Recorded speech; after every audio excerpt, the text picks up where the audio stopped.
네, 다시 만나 뵙게 됐는데요. 지금 장에서는 제가 실질적으로 작년 창업가잖아요. 여러분, 제가 몇 살에 창업을 했냐면 2017년도에 창업을 했으니까 45살에 창업을 했어요. 여러분, 일반적으로 청년을 보니까, 나라에서 나누는 청년을 보니까 34살까지를 청년이라고 보고요. 이제 또 우리 남성분들은 군대를 갔다 오시잖아요. 그래서 이제 군대 갔다 온 것까지 쳐서, 만약 저같이 뭐 2년을 군대 갔다 왔다 하면 36. 뭐 ROTC나 뭐 좀 긴 군대를 갔다 왔다 하면 39살까지를 청년으로 보더라고요. 근데 아무리 봐도 저는 이제 45세 창업을 했기 때문에 청년 창업하고는 멀고, 그다음에 여러분들과는 어떻게 보면 다른 마음으로 창업을 했을 수가 있어요. 왜냐하면 청년 창업 같은 경우에는 실패는 두렵지 않아. 일단 나는 해보고 다시 실패하면 다시 트라이를 해보면 되지라는 그런 가능성에 대한 부분들, 어떤 도전에 대한 부분들이 강하다면, 실은 작년 창업가들은 이게 아니면 끝인데 라는 생각을 좀 더 하긴 해요. 물론 저는 실패하더라도 난 다시 하면 된다라는 마음가짐으로 시작을 했지만, 가족을 부양해야 되고, 또 이게 나이가 들어갈수록 아시는 것처럼 어떤 바라보는 시각이나 어떤 스피드, 이런 부분들이 좀 더 줄어드는 부분들이 있기 때문에 어떤 작년 창업가들이 가지고 있는 또 한계도 있어요. 하지만 반면으로는 작년 창업가가 가지고 있는 장점도 있습니다. 특히 기술 혁신 벤처를 만들 때는 굉장히 그런 것들이 중요한데요. 이미 어느 정도의 기술적인 역량을 가지고 있고, 그다음에 조직과 사회, 또 경제, 시장에 대한 이해가 있기 때문에 어떻게 보면 청년 창업이 처음 시작하는 것보다는 좀 더 안정적으로 창업할 수 있는 기회를 가질 수 있어요. 그래서 작년 창업과 청년 창업에는 장단점이 있기 때문에, 혹시 들으시는 분들이 나는 내년에 당장 창업하고 싶어 라고 하시는 분들도 있고요. 나는 지금이 아니라 어느 정도 하기도 하고 사회 경험도 쌓은 다음에 뭐 한 30대 말이나 40대 초에 나는 창업할 생각이야. 하지만 내 실제 목표는 그때 창업을 하는 게 내 꿈이기 때문에 지금부터 나는 창업에 대한 학습을 하고 연습을 하고, 근데 이 창업을 위한 준비를 할 거야 라시는 분들도 어떻게 보면 이런 강의들이 좀 도움이 되지 않을까 생각을 합니다. 그래서 작년 창업가가 창업을 준비하는 청년에게라는 주제로 잠깐 설명을 드리겠는데요. 이번 섹션은 제가 저한테 주는 질문이었어요. 왜 창업을 하려는지 충분히 여러 번 고민하세요 라고 이야기를 했는데요. 여러분들 왜 창업을 하시려고 하시나요? 뭐 스티브 잡스나 빌 게이츠처럼 정말 어마어마한 돈을 벌고 싶어서? 아니면 정말 유명해지고 싶어서? 아니면 남들도 보니까 막 창업해가지고 성공 사례들 보니까 돈도 엄청나게 벌고 수십억 수백억 벌어. 그렇기 때문에 나도 아이디어 있는데 나라고 못할 게 없어? 그 아이디어로 나는 창업을 할 거야. 그렇게 생각하시는 분들도 있을 거고요. 또 하나는, 그래, 내가 이 땅에 태어나서 어떤 전공이나 이런 기술을 가지고 했는데 내가 사회에 좀 기여할 수 있는 그런 것들을 갖고 싶어. 그래서 내가 가진 기술을 가지고 제품화해서 좀 더 사회에 기여하고 좀 더 사회의 어떤 경제나 이런 부분에 활성화시킬 수 있는 이런 게 있지 않을까? 이렇게 해서 창업하시는 분들도 있을 것 같아요. 제가 왜 창업을 하려는지 충분히 여러 번 고민하라고 했냐면요, 창업이 결코 쉽지 않기 때문입니다. 우리가 실제 매스컴을 통해서 접하는 것들은 성공한 사례예요. 수십 명, 아니죠, 수백 명, 수천, 수만 창업 기업들이 일어나지만 3년도 안에서 폐업하거나 사라지는 기업들이 태반이에요. 제가 아직 정확한 통계는 제가 가지고 있지는 않지만 3년 안에 거의 60, 70%, 7, 80%의 기업들이 창업하고 사라진다고 합니다. 물론 그 창업에는 뭐 기술 기반의 스타트업도 있고, 아니면 다양한 프랜차이즈라든지 아니면 가게나 뭐 다양한 그런 창업이 포함되겠지만, 그만큼 창업이 쉽지 않다는 거예요. 내가 가지고 있는 기술, 내 아이템이 창업만 하면 먹힐 것 같죠? 근데 그렇지가 않아요. 그래서 여러분들이 창업을 하기 전에 내가 왜 창업을 하려는지, 그럼 내 그 창업을 하는 당위성이 있다면 내가 어떤 어려움이 오고 어떤 역경이 와도 그것을 내가 버티고 내가 원하는 소명, 어떤 사명을 이뤄나갈 수 있는지를 한 번쯤은 창업하시기 전에 생각해 보시길 원해요. 그리고 글로벌 기업들을 보니까 글로벌 기업들은 창업 전에 그 회사가 가져야 할 가치에 대해서 굉장히 많이 고민을 해요. 즉, 내가 실현하고 하자는 가치가 무엇이냐, 그 가치를 실현하기 때문에 우리는 많은 어려움들을 견뎌내는 거거든요. 그렇기 때문에 저는 여러분들이 창업을 할 때 내가 뭐를 어떤 목적으로 창업을 하려고 하는지를 좀 더 고민하고, 그게 확고하다면 그때 창업을 하는 것을 권합니다. 그렇지 않으면 갈등이 생기거나 조금 어려움이 생기면 그냥 포기하고 다시 하지, 이런 경우들이 많이 발생하기 때문에 이런 부분들에 대해서 여러분들은 좀 고민을 했으면 좋겠습니다. 그리고 아까 내가 사명과 비전을 세우세요라고 했는데, 저는 이제 창업을 할 때 홈페이지를 보니까 사명, 비전, 가치, 이런 부분들에 대해서 다양한 기업들이 이야기를 하더라고요. 그 다음에 제가 보육을 받거나 다양한 보육 프로그램들에서 하게 되면 가장 먼저 저희들한테 교육하는 것들이 뭐냐면 사명과 비명과 가치를 세우라고 말해요. 너희 회사는 어떤 사명을 가지고 이 회사를 만든 거야? 너희 회사는 어떤 비전을 꿈꾸고 있어? 너희 회사는 어떤 가치, 어떤 행동 강령을 가지고 있어? 너희 회사의 정체성은 뭐야? 너희 회사의 방향성은 뭐야? 이게 바로 사명과 비전과 가치에 의해서 결정이 된다고 봐요. 예를 들어서 우리나라의 다양한 기업들, 롯데, 아모레퍼시픽, 아니면 삼성이나 LG나 다양한 기업들, 해외 글로벌 기업들, 로레알, 이케아, 여러 가지 기업들의 홈페이지에 들어가서 보시면 그 회사가 추구하는 가치들이 있습니다. 그 가치가 있기 때문에 그 회사들의 존재 가치가 있는 거거든요. 단지 나는 이 회사를 만드는 가치는 내가 돈을 많이 벌어가지고 떵떵거리면서 살 거야. 근데 그게 그 사람의 어떤 움직임이라든지 직원들을 감동시키고 직원들이 하나의 마음으로 모아서 성장할 수 있는 그런 것들을 계기를 만들지 않거든요. 그렇기 때문에 여러분들이 창업을 결심하셨다라고 생각을 하시면 저는 여러분들이 사명과 비전과 가치를 세우시길 원합니다. 물론 처음 세웠던 사명과 가치는 시간에 따라서 변할 수 있어요. 좀 더 구체적이게 되고 좀 더 고도화될 수 있거든요. 그건 저는 바람직하다고 봅니다.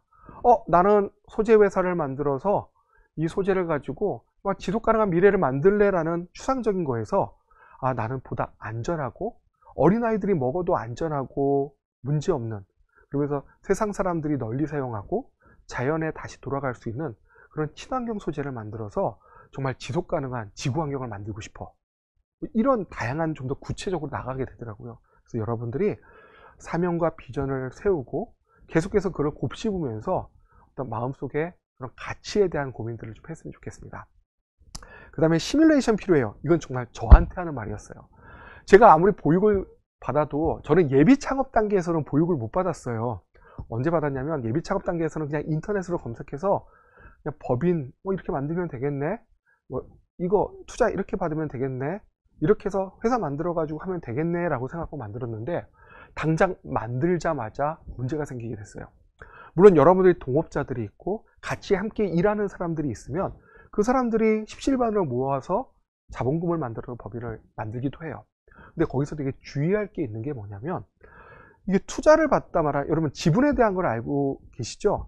예를 들어서 저희가 1,000만 원으로 법인을 만드는데 대표화 되는 사람이 5천만 원을 내고 또 다른 사람이 3천만 원, 2천만 원 내면 여러분의 지분, 그러니까 대표자님의 지분은 50%가 되는 거예요. 그럼 여러분은 지분율 50%로 시작을 하는 거죠.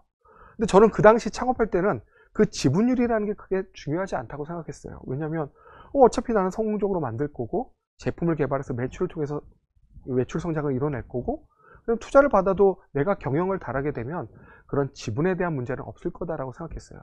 물론 어떻게 보면 그게 크다는 문제가 아니라고 볼 수도 있는데, 만약 여러분들이 투자를 받고 계속 성장해서 상장까지 가는 어떤 모델을 가지고 된다면 이 투자하는 사람 입장에서는 대표자가 얼마나 경영적으로 안정적으로 지분을 가지고 있느냐를 되게 중요시 하거든요. 예를 들어서 제가 50%로 시작했는데 투자를 받을 때마다 지분이 희석이 돼요. 지분이 희석된다는 거는 당연히 외부 투자 자금이 들어오면서 전체 자금은 커지고 그 커진 자금에서 대표자가 가지고 있는 돈은 제한돼 있잖아요. 그러니까 점점 지분율이 떨어지게 되죠. 그러다가 점점 가면 50%에서 30%, 20%에서 10% 되면 투자자들이 투자를 꺼려할 수도 있고요. 나중에 여러분들이 어떤 문제가 생기거나 때로는 우리가 생각하지 못했던 상황들이 벌어질 수가 있는데 그때 여러분의 경영권을 뺏기기도 하는 그런 부분들이 있어요.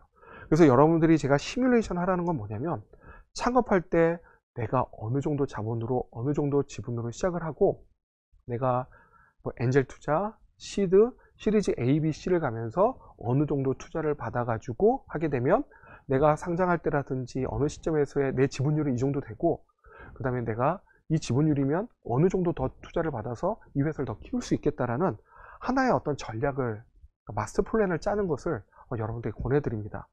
또한 이 시뮬레이션은 단지 어떤 이런 재정적이고 투자뿐만이 아니라 내가 조직을 만들었을 때 그 조직을 어떻게 운영할 거고, 각각의 팀은 어떻게 만들 거고, 사람과 사람 사이의 관계 속에서 일어나는 트러블들은 어떻게 해결할까, 이런 것들을 한번 스스로에게 질문을 던져보고 한번 시뮬레이션을 해보는 것을 저는 강력히 여러분들한테 권하고 있습니다. 네, 멀리 보고 준비하세요 이렇게 나왔는데요. 우리가 창업 아이템들은 정말 많아요. 정말 기발한 아이템들이 많죠.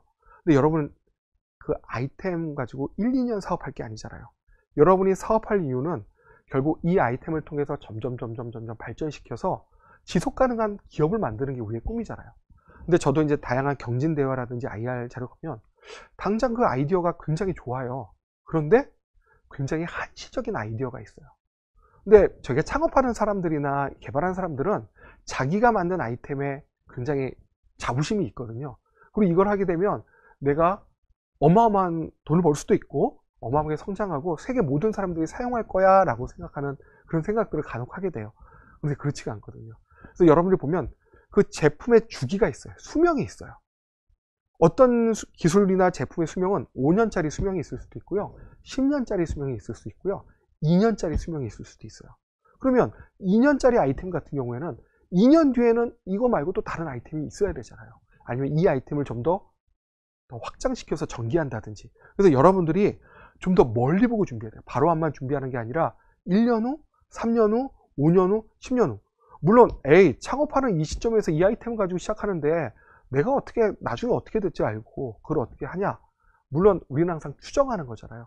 하지만 여러분들이 그걸 한번 고민해보고 내가 5년 후 나의 모습, 10년 후 나의 모습, 20년 후의 나의 모습을 그리듯이 3년 후 나의 기업, 5년 후 나의 기업, 10년 후 나의 기업에 대한 모습을 한번 그려보고 이때 나의 아이템들을 이렇게 한번 해볼까라고 한번 고민해보는 거는 여러분이 창업을 하고 이 창업한 후에 사업하는데 굉장히 큰 도움이 돼요. 근데 저는 이제 물론 저도 나름대로 멀리 봤지만 저는 이제 구체적으로 멀리 보질 않았거든요. 그래서 이런 부분에서 좀 더 멀리 보고 시작을 했으면 좀 더 체계적으로 제가 시행착오를 덜 겪고 갈등을 덜 만들면서 준비하지 않았을까, 이런 생각을 좀 하고 있습니다. 그리고 다른 대표님들과 친해지세요 라고 하는 거는 뒤에 좀 말씀드리겠지만, 여러분 주변에 창업하신 분들이 굉장히 많아요. 아까 말했듯이 창업보육센터에 들어가시거나 입주를 하시거나 아니면 창조경제혁신센터에 입주를 하시거나 다양한 TP에 들어가면 다 벤처기업들, 여러분 같은 초기 기업들도 많고요, 그 다음에 좀 더 성장한 기업들도 많아요. 여러분, 살아있는 보고입니다.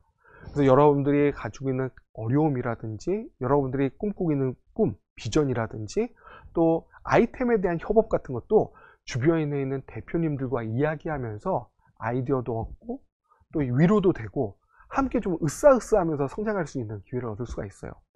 제가 처음에 창업을 해가지고 했을 때 저는 이제 저하고 같이 그러니까 같이 이제 멤버인 직원 2~3명밖에 없었거든요. 근데 제가 뭐를 알겠습니까? 공모전이 어디에 있는 건지, 그 다음에 R&D 과제는 어떻게 따야 되는 건지 아무것도 몰랐는데요. 제 같이 입주한 공간에 굉장히 좋으신 훌륭하신 대표님이 계셨어요. 그 대표님은 어느 정도로 도와주셨냐면, 대표님, 이 사업이 대표님한테 딱 맞습니다. 이 공모전에 한번 내보세요. 이런 지원 사업이 있는데 대표님 한번 연락해가지고 지원 받으세요. 이렇게 많이 도와주셨어요. 특히 아까 제가 지스타 드리머스 같은 경우는 제가 아예 몰랐던 건데 제 선배 기수가 이미 이 지스타 드리머스를 통해서 훈련을 받고 계셨어요. 그래서 제가 이 안내를 해주고, 그 다음에 제가 발표 자료라든지 제안서를 내야 되잖아요. 왜냐면 그 제안서를 통해서 몇몇 기업들만 뽑아서 선정해서 추진하는 거기 때문에 결국 그것도 경쟁이거든요. 근데 기업들이 자기의 자료, 자기의 발표 자료를 공유하는 게 쉽지 않거든요. 근데 이 대표님은 저한테 이 자료를 다 공유해 주셨어요.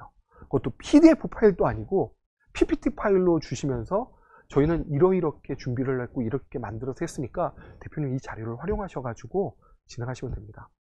투자도 마찬가지였어요. 저는 그 당시에 밸류라는 개념도 몰랐어요. 기업의 가치가 어느 정도지를 몰랐지만 그런 부분에 대해서 이미 선배 기업들이 기업의 가치는 이런 의미를 갖고 지분은 이런 의미를 갖고 투자를 받기 위해서는 여러분들이 이런 준비를 해야 된다. 대표님 이렇게 준비하십시오. 그리고 이런 부분들과 접촉하시고 이런 부분들과 대표님이 가지고 있는 역량들을 더 많이 보여줄 수 있습니다. 이런 것들에 대해서 많은 가이드를 받았어요. 그래서 제가 말씀드린 건 우리 혼자 할 수 있는 게 없잖아요. 혹시 이 대표님한테 내 이런 것들을 물어보고 내 기술에 대해서 알려주면 혹시 내 기술 뺏어가는 거 아니야? 아니면 이 대표님이 날 평가하면 어떡하지? 내가 약하다는 모습 보여주는 거 아니야? 저는 그렇지 않았어요. 오히려 주변의 대표님을 통해서 새로운 아이템에 대한 아이디어를 얻을 수 있었고요. 어려움들을 같이 토로하면서 함께 성장할 수 있었어요. 그래서 저는 다시 한번 저를 도와주셨던 원스프다임의 이대호 대표님이나 인사센스의 강무식 대표님 같은 그런 선배 대표님께 진심으로 감사드립니다. 그리고 저도 여러분들이 창업해서 같은 공간이나 주변에 포항에서 같이 한다면 저도 그 선배님들처럼 여러분들께도 많은 자료도 공유하고 노하우도 공유할 테니까 대표님들과 친해지는 자리를 갖고 좀 오픈된 마음으로 협업할 수 있는 이런 무대를 만들면 상당히 좋을 거라고 생각이 듭니다. 대표는 외로운 자리예요 라고 했는데 제가 주변의 대표님들을 만나면서 이런 얘기를 했어요. 대표님 저 너무 외로워요. 직원들도 이제 14명 있고 가족도 있고 친구들도 막 하는데 외로운 것 같아요. 근데 여기서 말하는 외로움이라는 거는 인간적인 외로움을 이야기하는 것이 아니에요. 왜냐하면 아시다는 것처럼 대표는 최종적으로 결정해야 하는 자리가 있어요. 그 결정은 누가 도와줘서 하는 것이 아니라 물론 직원들의 의견을 청취할 수가 있고요. 주변에 다양한 자문을 구할 수도 있어요. 근데 그 답이 하나가 아니거든요. 여러 가지 안 중에서 결국 거기에 대한 선택을 하는 것은 바로 대표님이세요. 즉 대표가 선택하고 거기에 따른 책임도 지는 거죠. 그렇기 때문에 이 자리가 어떻게 보면 굉장히 외로운 자리예요. 그 다음에 여러분 가족끼리에도 갈등이 있잖아요. 왜 우리 엄마는 이걸 몰라주지? 또 뭐 결혼하신 분들 같은 경우는 아니 이렇게 같이 살아왔는데 내 마음을 왜 이렇게 몰라? 그냥 딱 보면 딱 알아야 되는 거 아니야? 이런 마음을 갖기도 하거든요. 직원들과 이야기하고 주변의 사람들과 이야기하면서 어떤 갈등이 벌어질 수가 있어요. 어떤 것들을 선택하거나 아니면 어떤 부분에 대해서 의견을 내거나 어떤 부분을 조율하는 과정 속에서 여러분들 대표님들 의견에 반하는 의견들이 대부분일 수도 있어요.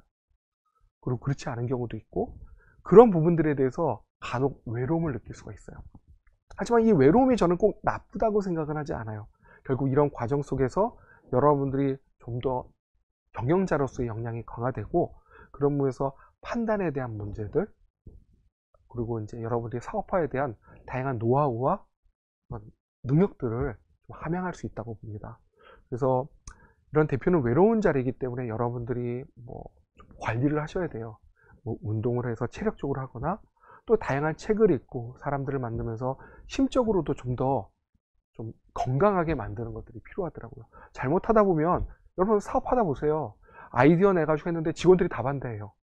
근데 본인이 생각할 때는 이게 정말 맞는 것 같아요. 아니면 여러분들이 너무나 좋은 아이디어로 우리 앞으로 회사를 이렇게 합시다 했는데 반응이 시원찮아요. 그때 어떡하겠어요? 왜 내 마음을 몰라주지? 참 힘든 자리구나. 그리고 주변에서 많은 조언들을 해줘요. 근데 그 조언에 상처받기도 해요.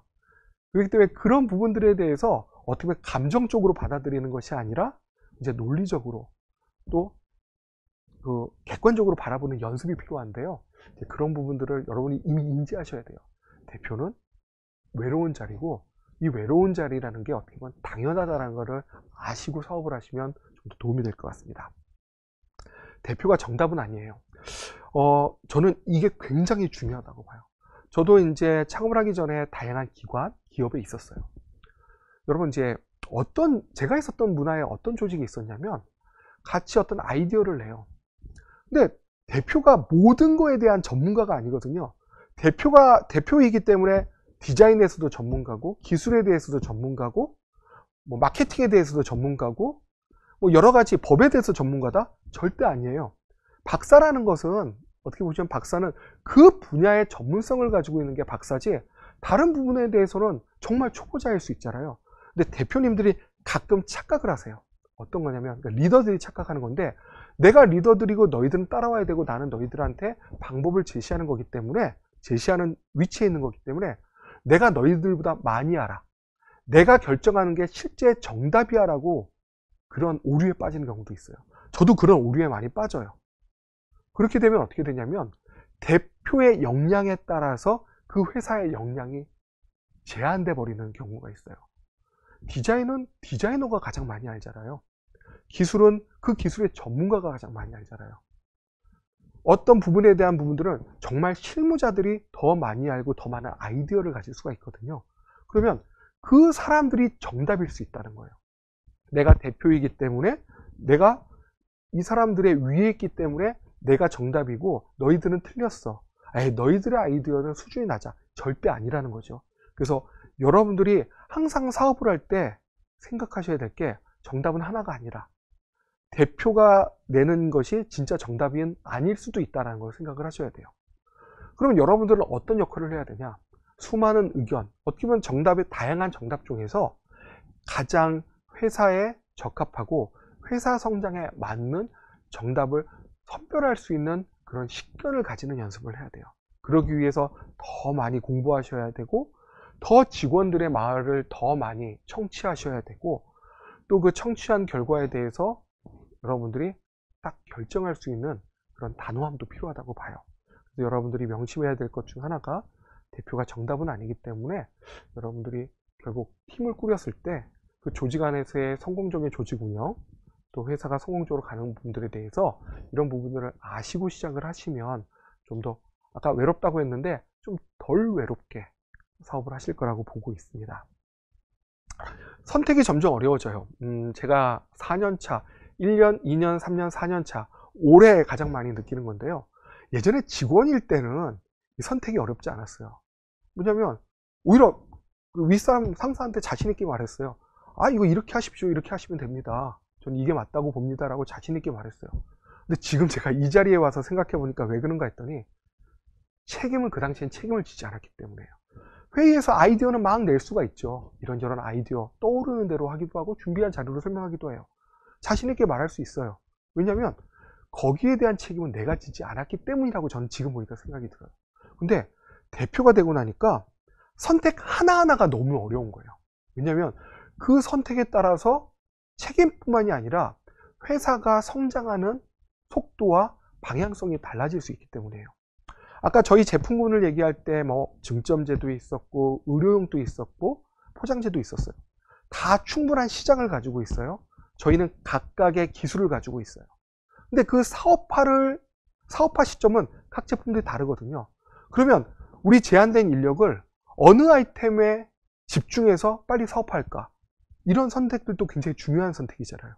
그럼 그 어떻게 선택하느냐에 따라서 경쟁 기업들과의 어떤 속도가 더 빠를 수도 있고 느려질 수도 있거든요. 그만큼 선택이 중요하니까 이게 쉽게 선택할 수 있는 게 아니에요. 심지어 요즘은 밥 먹는 것도 되게 어려워요. 직원일 때는 그냥 뭐 위 상사가 먹는 대로 따라가도 되고, 정 내가 못 먹는 거 아니면 같이 무리되어서 맞추면 되는데, 딱 대표가 되니까 대표님 뭐 드시겠어요? 이렇게 물어봐요. 전 실은 다 먹을 수 있거든요. 근데 그런 부분들에 대해서 하나하나 선택의 문제들이 생겨요.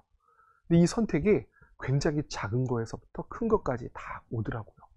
그래서 이런 선택이 어려워져서, 그래서 요즘 제가 고민하는 거는, 그래, 내가 선택할 수 있는 부분과 각 팀에서 선택할 수 있는 부분에 대한 부분을 좀 더 구분하고, 내가 가지고 있는 업무에 대한 부분을 역할을 분담하고 거기에 대해서 좀 정결을 할 수 있도록 팀을 구성하자. 왜냐면 혼자서 모든 것들을 결정하고 판단할 수 없으니까 이런 부분에서 업무 분장을 해야 되겠구나 라는 생각을 좀 하고 있어요. 그래서 여러분 창업에 뭐 한두 명 있을 때가 아니라 점점 늘어나서 5명, 10명, 20명 가게 되면 결국 팀제화 해야 되고, 여러분들이 가지고 있는 권한 아니면 그런 역할들을 자신 있게 과감히 맡겨서 그 팀이 자립할 수 있도록 만들어지는 그런 게 필요할 거라 봐요. 제가 지금 그 시점인 것 같아요. 점점 선택이 어려워지고, 선택이 어려워지니까 반응 속도가 느려져요. 빨리 답을 해야 되는데 여러 가지가 있으니까, 아, 그럼 내가 한번 생각해보고 알려줄게. 그러다가 놓치는 게 생기더라고요. 그러니까 직원들은 피드백이 느리니까 빨리 진행되지 않고 사업 전반에 대한 속도도 떨어지게 되는데 저희가 지금 그 시점인 것 같아서 그 부분에 대해서 해결하기 위해서 좀 노력을 하고 있습니다. 마지막인데요. 아까 창업은 왜 하세요? 창업에 대한 목표를 명확히 세워라. 사명, 비전, 가치를 만들어라. 대표는 너무나 외로운 자리야. 사업 쉽게 생각하지 마. 그 다음에 힘들어. 이런 말을 했었잖아요. 그런데도 왜 제가 창업을 했을까요? 그것도 45세. 그거는 창업은 심장을 뛰게 하고 세상을 다르게 보게 해줘요. 내가 어떤 구성원으로서 세상을 바라볼 때와 내가 구성원이 아니라 그 구성의 리더, 창업자로서 세상을 바라보는 게 굉장히 다르더라고요. 그리고 내가 만든 아이디어가 제품화가 되고 실제 그 제품화된 제품을 소비자가 사용해서 성과를 냈을 때 얻어지는 희열과 그로 인해 얻어지는 기쁨은 정말 이루 말할 수가 없었어요. 저희가 첫 소재 제품을 만들고 판매했을 때 매출이 8만 원이 들어왔거든요. 작은 돈이잖아요. 저희 작은 규모로도 판매를 하니까. 근데 정말 눈물 나올 정도로 기뻤어요. 아, 우리가 만든 제품을 누군가가 사용하구나. 이 제품을 통해서 누군가 또 다른 가치를 실현하는구나 라는 부분을 생각하니까 굉장히 심장이 뛰더라고요. 또 하나 제가 창업을 할 때 저는 정말 좋은 조직을 만들고 싶었어요. 이렇게 뭐 저만의 생각일지 모르지만 우리 구성원들이 행복할 수 있는 조직, 각각의 직원들이 회사의 비전과 회사의 가치를 실현할 뿐만이 아니라 자아 실현도 이룰 수 있는 조직을 정말 만들고 싶었어요. 물론 지금 과정에서 굉장히 시행착오를 하면서 조금씩 다듬어가지만 그런 과정 속에서 직원들이 성장하는 모습들을 볼 때마다 굉장히 뿌듯하고 감사한 마음이 들어요. 그때마다 저는 난 정말 창업을 잘했네. 그래, 다시 한번 으쌰으쌰해서 우리 회사를 키워보고 정말 좋은 회사를 만들어보자라는 생각이 많이 들거든요. 그리고 아까 세상을 다르게 보게 해줘요라는 거는 저는 그냥 우리 많이 주변에 보잖아요. 가게 하시는 분들도 있고 또 1인 창업해서 하시는 분들이 있는데 예전에는 그분들이 하는 일이 그렇게 크게 보이지 않았어요. 근데 지금은 다르게 보여요. 무언가 재화를 창출해서 그걸 가지고 소비자한테 판매한다는 것 자체가 굉장히 어마어마한 일이고 그 안에 많은 노력과 아픔이 있었구나라는 생각을 하게 됐어요. 그래서 여러분들이 이런 창업을 생각하고 내 회사를 생각하고 내 직원들을 생각하고 또 우리 회사가 커가는 이런 모습들을 생각할 때마다 좀 더 두근거리는 마음을 가졌으면 좋겠고요. 좀 더 넓은 시각으로 좀 세상을 바라봤으면 좋겠습니다. 지금까지 제가 1장, 2장, 3장에 대해서 이렇게 각각에 대해서 말씀드렸는데 잠시 말씀드리면 정말 창업은 시도해 볼 만하고 충분히 여러분들이 해볼 만한 그런 액션, 그러니까 행동이라고 보고 있습니다. 다만 준비된 사람과 준비되지 않은 사람에 대한 성과는 다르다고 봐요.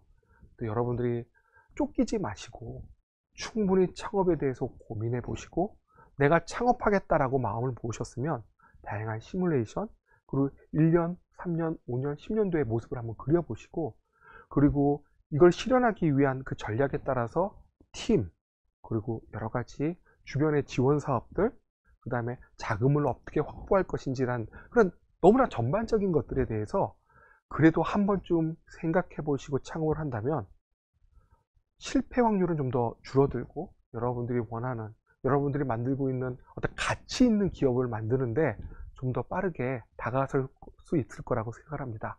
그러면 긴 시간 동안 감사드리고 이것으로 강의를 마치도록 하겠습니다. 감사합니다. 네, 맞습니다.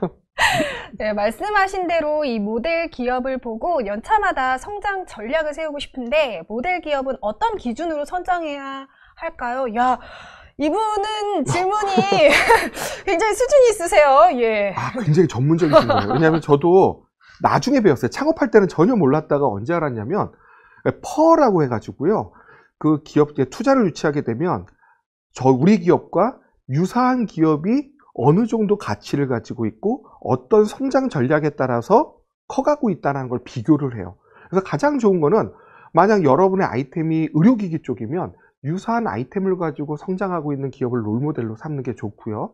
여러분 아이템이 어떤 프랜차이즈 사업이라면 그럼 유사한 프랜차이즈 사업에 대한 기업을 롤모델로 가서 좀 보시는 게 가장 좋다고 봐요.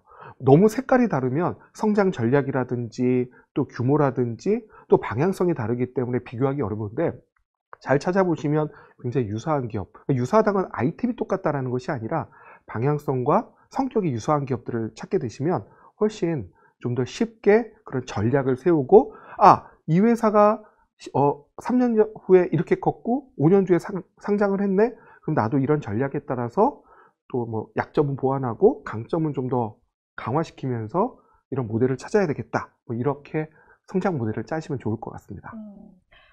네. 이 바로 앞에서 대표님 동안이에요 라고 나왔는데 하필 올라갔네요. 네, 이게 대표님 동안이십니다. 카메라가 너무 좋아가지고 그래요. 방금 얼떨결에 이렇게 나이를 네네. 커밍아웃 하셔서 네. 이제 동안이신 걸로. 네, 이 보면 또 다음 질문 한번 해볼게요. 바이오 플라스틱이 더 개발되면 모든 일반 플라스틱을 대체할 수 있나요? 그렇지는 않아요. 왜냐면 우리가 일반 플라스틱도 플라스틱 종류에마다 쓰임새가 다르거든요. 쓰임새가 다르다라는 거는 그 플라스틱이 가지고 있는 고유한 특성들이 있기 때문에, 어떤 플라스틱은 포장재에 쓰기에 적합하고 어떤 플라스틱은 뭐 자동차 내장재나 다른 어떤 용도로 사용하는 게 적합한 것처럼, 실은 바이오 플라스틱도 그 용도가 어떤 거는 포장재, 어떤 거는 또 다른 용도에 적합한 것들이 있어요. 그래서 저는 물론 일부의 어떤 상업 영역에서는 바이오 플라스틱이 바뀌어야 된다고 보고, 그러니까 대체할 수 있다고 보거든요. 일회용 포장재라든지 아니면 우리가 사용하는 다양한 생분해성이 필요한 것들은 이런 부분들이 필요하다고 보는데, 반면에 뭐 장기적인 어떤 내구성을 요구한다든지 어떤 강도를 요구하거나 어떤 다른 쓰임새가 있는 것들은 여전히 기존의 플라스틱과 바이오 플라스틱이 혼용해서 사용될 것 같아요. 하지만 시간이 지나고 기술이 개발되고 우리가 분해 속도를 제어할 수 있다. 예를 들어서 그냥 놔두면 6개월에 분해할 수 있는 거를 우리 기술을 통해서 원할 때 분해되게 만들 수 있는 기술이 개발된다면, 또 기존의 플라스틱을 완전히 대체하는 것도 꿈은 아닐 거라고 생각을 하고 있습니다. 네, 말씀 너무 잘하세요 라고 말씀하셨는데요. 네, 제가 봐도 정말 너무 잘하세요. 아닙니다. 감사합니다. 네. 대표님이 생각하시는 예비 창업자들이 하면 안 되는 생각, 행동 있을까요? 네, 이것도 중요할 것 같네요. 굉장히 좀 어려운 질문인데요. 하지 않았으면 되는 건 교만하지 않았으면 좋겠어요. 교만하지 않았으면 좋겠다라는 게 뭐냐면, 내가 하는 게 전부고 내가 대표니까, 내가 만들었던 회사니까, 그리고 내 아이디어가 최고야 라는 생각으로 가게 되면 결국 귀를 막게 되거든요.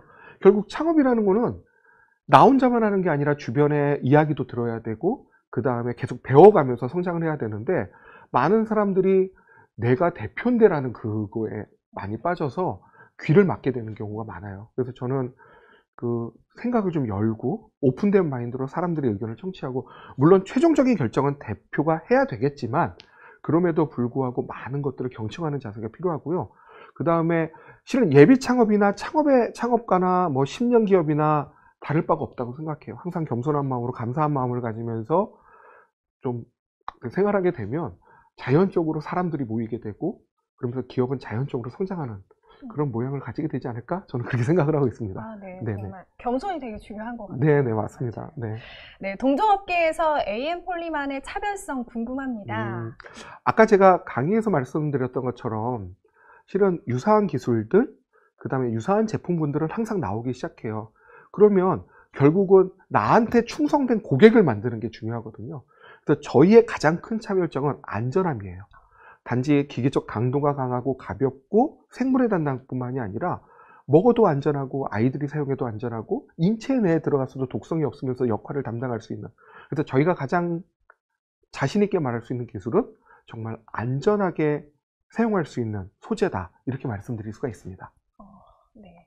아까도 말씀하셨듯이 제가 강의에서 우리 다음 세대를 위해서 그 세대들이 안전하게 이 시간들을 보낼 수 있도록 노력한다라는 얘기를 들었는데 되게 이렇게 와닿았거든요. 네, 그 안전이라고 말씀하시니까 감이 여겼습니다. 네.